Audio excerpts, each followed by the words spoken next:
All right. Hi, Jamie. Thank you so much for Hi. joining me today. Thanks for having me. We are here to talk about a really awesome topic, creating superfans, how to cultivate loyalty beyond reason. And I was really inspired to even create this topic and bring you on to chat with the Injectables EDU community because I was lucky enough to catch a gain online talk that you were part of. It was a panel and you stood out to me. So everybody in that panel was really, really strong speaker. But after the talk, I was like, I've got to connect with Jamie and I've got to get her to come be a speaker at the Injectables EDU Summit, which spoiler alert, you're going to be. I'm so excited. April 25th through 27th, 2025. But you had so much great actionable information. I was just really blown away. A little bit about Jamie. She was a co-president of a chain of med spas called Alace, which she exponentially grew with her partners, and they went on to successfully exit from that. She's taken the next step to now help other business owners to be the best leaders they can be. She has peak gravity leadership. I know personally, my office, me and some members of my team are going to be signing up to do some of that training with her. Can you tell me a little bit, Jamie, just a little bit more about your background and your story? Yeah, thank you, Cassie. And thank you for having me. And I just want to say thank you to anyone who's listening in our community for joining us. What a privilege it is. So a little bit about me. You nailed it. I served as the president of Lace Spas for about 13 years as we scaled up to grow to be the second largest provider at the time in our space, and then sold to a really wonderful private equity firm that has values alignment in terms of people coming first. So we're very fortunate in that. A little prior to aesthetic medicine, I worked in end of life care as well as real estate asset management under companies such as United Bank of Switzerland and a subsidiary of MetLife. And I say that just so you understand my background of I feel like what we did well at Alace, or what I could contribute, was that corporate background for 10 years. And not just that corporate background of understanding like how to work the P&L, how to create growth from that corporate standpoint, but then going into end of life care and understanding that work isn't just like there's more to work than work, right? That there is great meaning in what we do. And serving in end of life care, I really learned the impermanence of this life and how short it truly is. Um, and learned from I want to say those relationships and those stories that I wanted to have great meaning in what I do in the time that I have here. And so I brought that to medical aesthetics, jumping into a lace, now that's about 14 or 15 years ago now. But I really quickly thought, oh gosh, why am I doing this? What is the purpose behind this work? It was so evident in end of life care. And then coming into aesthetic medicine, I thought, oh no, did I jump into vanity? Like, and I got a little depressed at first, I have to admit. And The end of life care didn't depress you, but aesthetics no, did. no, That's that's something. totally right. Like I got to meet incredible people. Yeah, I've met incredible people. I learned their stories. They shaped who I am and how I view the world. Like that was in my 20s, right? And so I came into aesthetic medicine when I was 29. Now, were Um, you a bedside nurse when you were in end of no, life care? no, Is your background clinical or has it always been business? all Okay. operations. So in that capacity, I served as the executive director for one of the largest retirement communities of its kind in Utah. And so it was an age in place where we contract out end of life care through home health hospice. I And think I told you this before. I'm like, you have such a nurse's heart. It's funny to me that you're in this huge field of nursing and that you're the business person, although you're definitely not like I mean, incredibly successful, but all about people. And you said to me earlier that like one of your mantras is show up whole, and helping people show up whole and do their best work. So you're taking this very holistic Very holistic. And approach. that's really, and that's why I bring that up of going into aesthetic medicine. Of like, oh my gosh, what's the purpose behind this? And very quickly, I found that the purpose is to develop people and to create experiences where people can show up whole and do their best work within this environment. And that's not only within the people that we serve with, but the patients that we serve together. Right. So if we can create environments where people feel seen, heard, valued, and part of something really great, then we can create experiences for our patients where they feel that, like they feel that level of commitment um, to a common purpose, and they want to be part of it. So I I love feel like it. that's kind of that secret sauce. What there's kind of two things. I want to start by digging in with you about how to create those super fans and how to create that experience. And we can let's talk about both patients and staff, where it's appropriate. And then I'd love to kind of end up with with those things, and how do you scale it? Because Elise had how many locations by the time you left? Yeah, so we scaled to 5 locations before acquisition. So it's Each like, of yes, those keeping that locations, magic with five. I think you see that yeah, a lot, that magic that made a med spa be so successful, then it very much gets lost in the scaling process. So, but it does. yeah, It's let's, Kathy. And what we see is, especially on the consulting side now, the practices can get to that up to that third location, but it's from 3 to 4. And experientially, I felt it to be true. Like this is where the pain points really happen, to where you've got to be super dialed in on your people processes, on your systems, on everything to be really scalable. Once you hit that 3 and you're choosing to go to 4. And for us, uh, before opening a new location, we would double size of the current locations too, because just out of efficiency.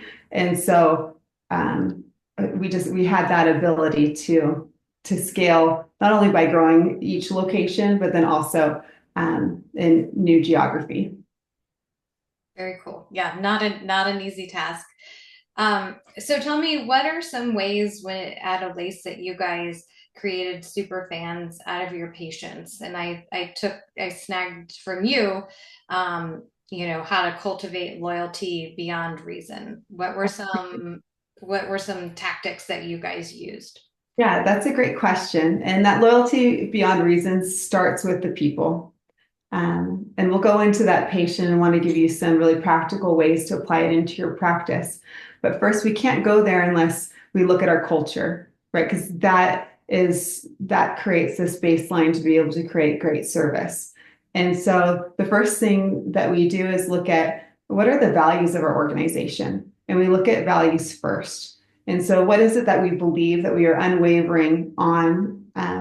And then we come to alignment on those values with every person in the organization. What do those mean to each person? And then how do we integrate those into our systems and processes? Even maybe it's in on our website, on not only on the wall, but in what we do, because then how we serve becomes our values in action. And then that's where it comes into the patient experience. And so first, having a staff and a team that's dedicated to the company values. So one, that those are defined. And then two, that we're also defining what does that look like in action together. And then we can go into this patient experience. And so I like to teach in patient experience to understand who is it that we serve. And uh, I'm a huge fan, you guys. If you follow some of my talks, you probably already know this. I'm a huge fan of Ritz Carlton and Hort Schulter, who is the co-founder of Ritz Carlton. And at Ritz Carlton, he would say, "We're ladies and gentlemen serving ladies and gentlemen."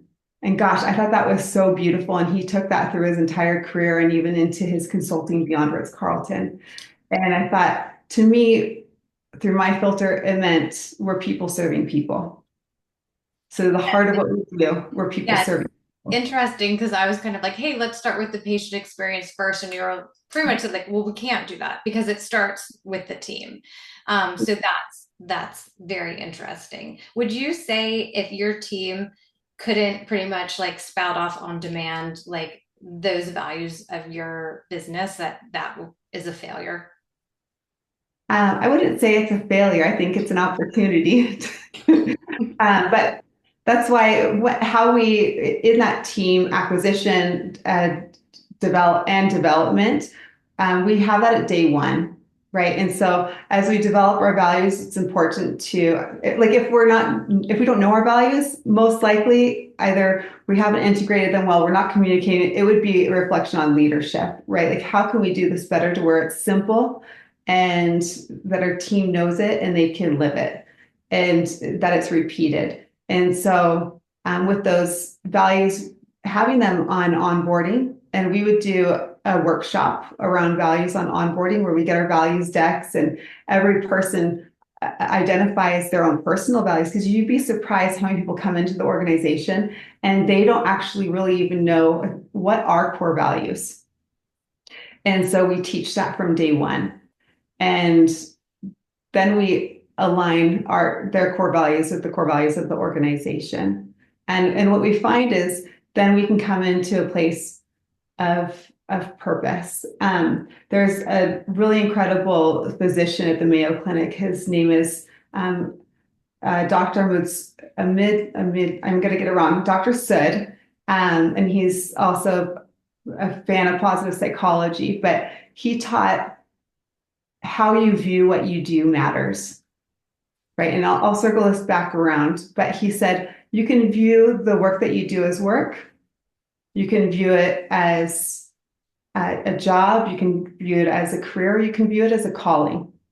He said, you could even view it one layer up as a prayer.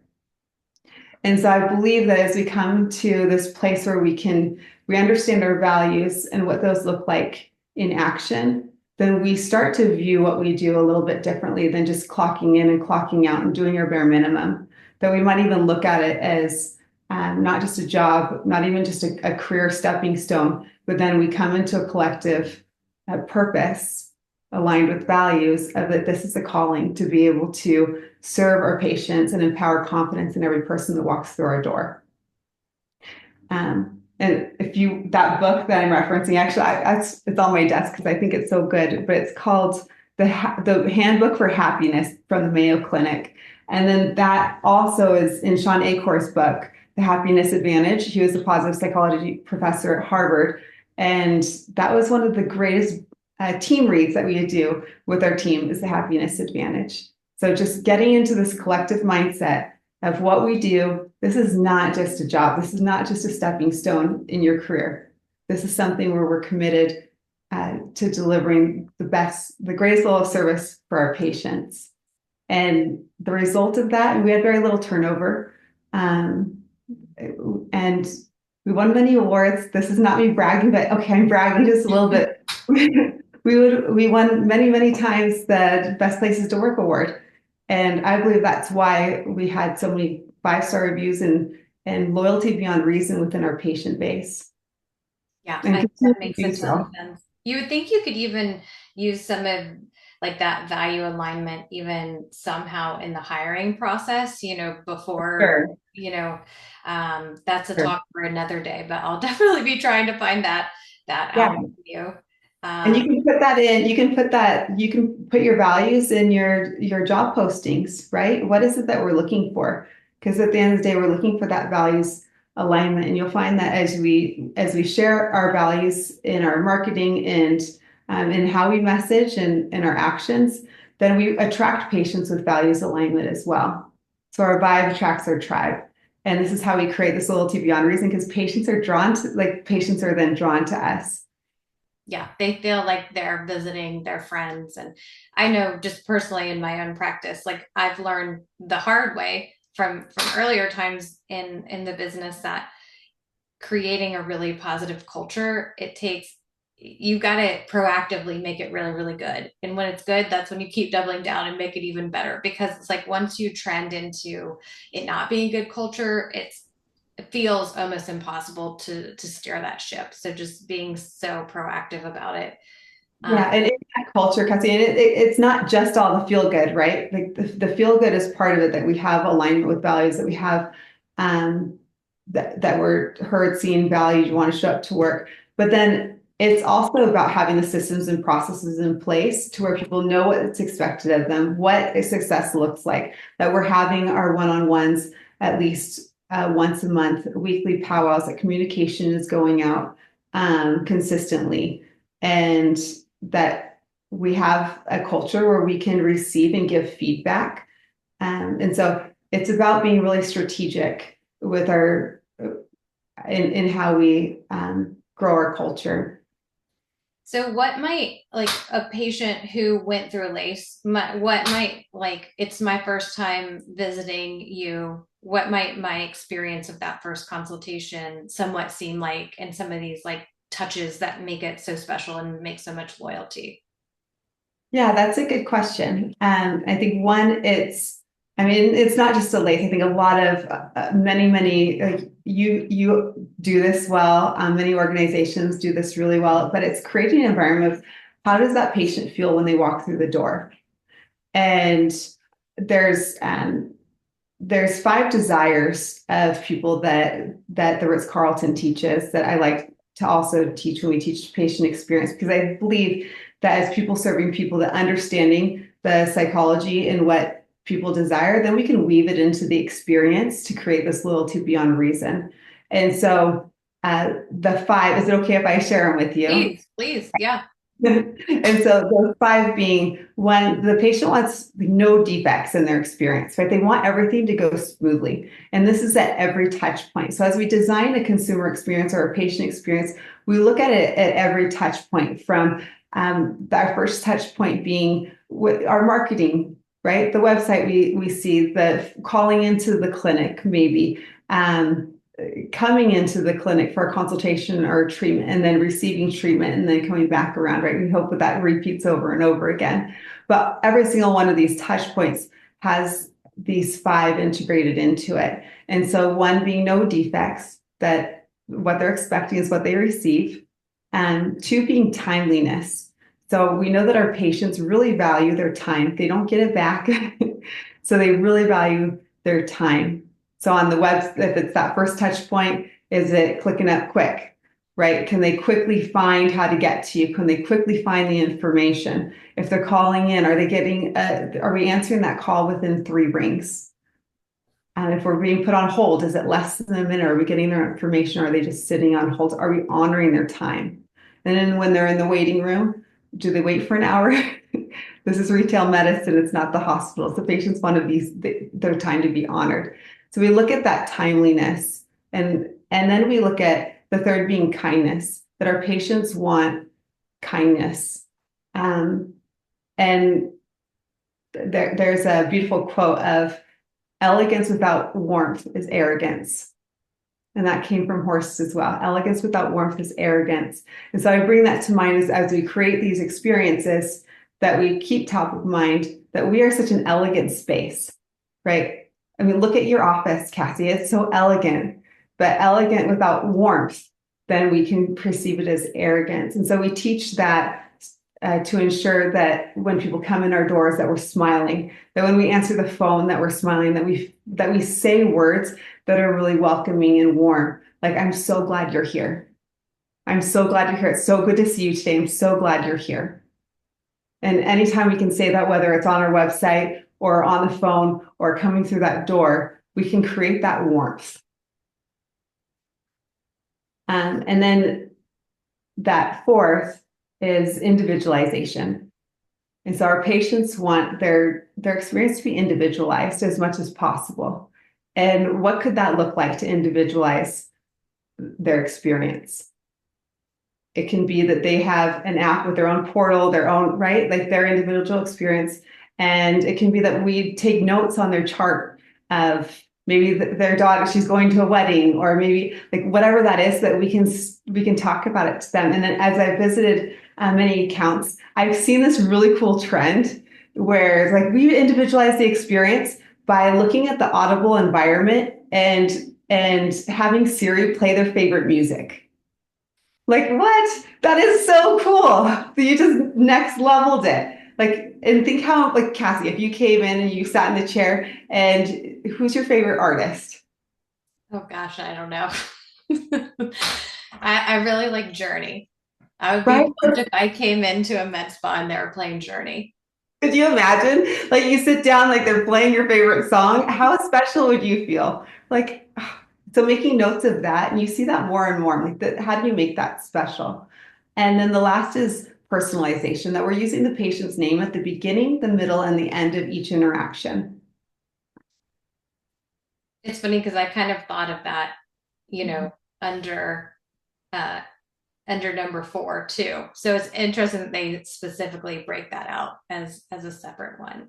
Yeah, they break out individualization and personalization because the name horse says is so sacred that it deserves its own category so that we use it and then we put it into process, right? So when we teach phone training, phone experience, or even the patient experience in the room, we teach that you welcome the patient with their name, you use it midway and at the end. And if there's organic ways to use it in between, then we do. What we don't do is just use it over and over again where it's not Not organic. creepily, We've yeah. all had that conversation. We're like, no, thank you. I think, especially in aesthetics, this is such a space where we want to be seen and you are feeling vulnerable. But especially as women, as we age, a huge issue is that we're just not seen in society, sometimes like period. So I always think of our space as being a sacred space where you are seen and listened to and the time is taken. So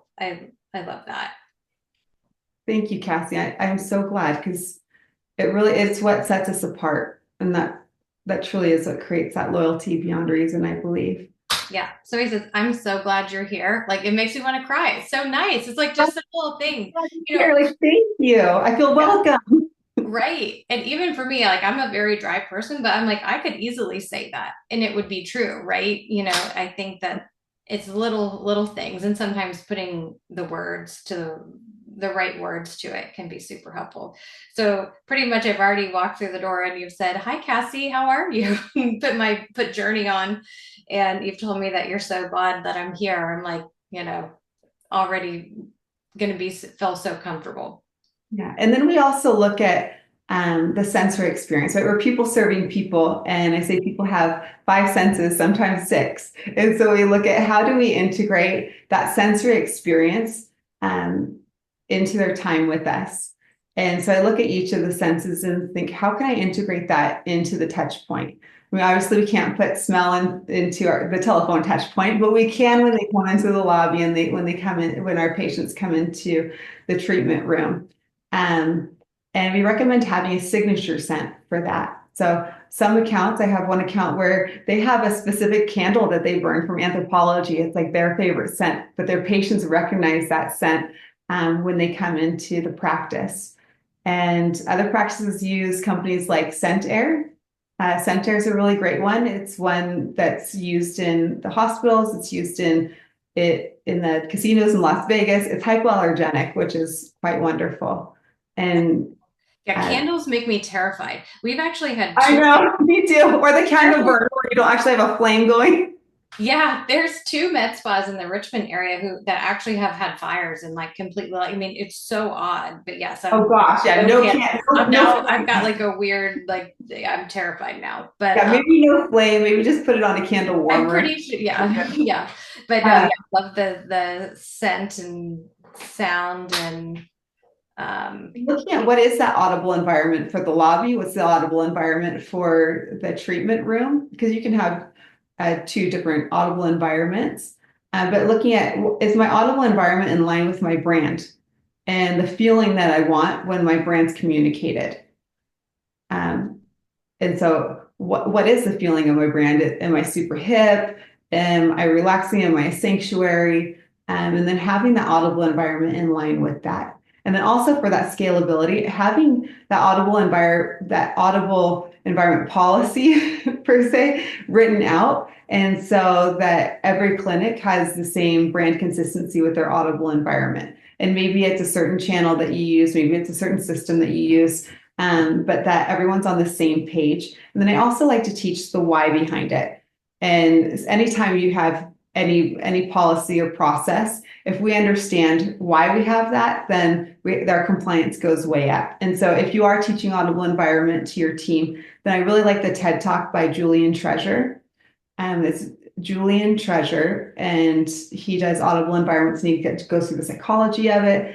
And I find when the team understands that, then they stay really compliant with the audible environment. And not just that, but they start to get involved with how they can make it better. So they say, oh, this is what we're trying to accomplish. What if we did this channel or did it in this way or use this platform? And now they're involved and engaged in elevating the experience. Yeah, I agree. Because sometimes I think when you have policies without explanation behind them, it can feel petty. Like, why do they only let us listen to this one station? Or why, Yeah. So I think having that there's a very thoughtful, positive reason behind certain things might, maybe it's still slightly annoying, but you don't feel left out, in the dark, and understand the why. Um, I love Yeah, that. I love that.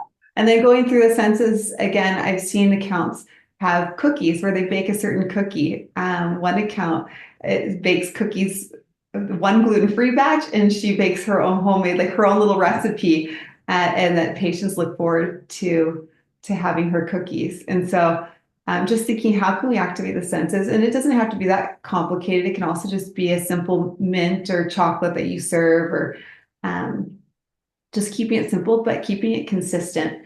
And so then when we recall the brand, that brand recall can come through that specific scent, that specific taste, and even that specific sound. Yeah, I love it. I love it. Well, I guess we can kind of start to somewhat wrap things up. Um, any last thoughts, on this topic that you'd want to share, that I didn't give you a chance? I'm definitely going to follow this up with how can people get in contact with you and all that good stuff, but just kind of any little last note that you're like, oh, I wanted to be able to tell everybody about this. Yeah, I mean, I think I would love to just give some well wishes, if anything, of um, I know that our day in, day out within the specialty can be very busy and it can have high demands, and there's highs and there's lows. Um, and my hope is that you can receive this information and maybe it can give you a little inspiration on enhancing your experience, and hopefully maybe connect you back, maybe on a deeper level, to why we're doing this work and why we're here and the impact that we can make. And and that if you're in that space, or maybe you forgot your impact, I'm here to remind you that you're so important in this work and what we do, and the confidence that we instill in these patient experiences. Um, Love it. so I love how you like inspire with like the big picture, and then you're like, this is a really tangible way that you could do this, like baking cookies or like this scent or using their name. Makes it feel like doable, like I can do this.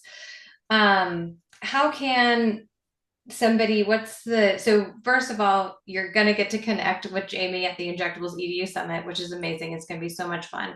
But before then or after then, what's the best way somebody could contact you and learn more about how you can help them be a different leader and be a better leader in some of the other things that you offer through Peak Gravity? yeah, oh, thanks, Cassie. And so through Peak Gravity, we do management training for practice managers and owners. We have one starting in January. You can find out more on our website. It's peakgravityleadership.com. We also have quite a few free resources that anytime I hear accounts saying, oh, I wish I had this, or I'm struggling with this, then I figure more spas are too. So we've created some free resources so that you have those, like how to create a membership program, how to do one-on-one with your team and one-on-one worksheets, and just some things that you can use practically. How to prep for a shift, to where, like, I'm really big in high performance too.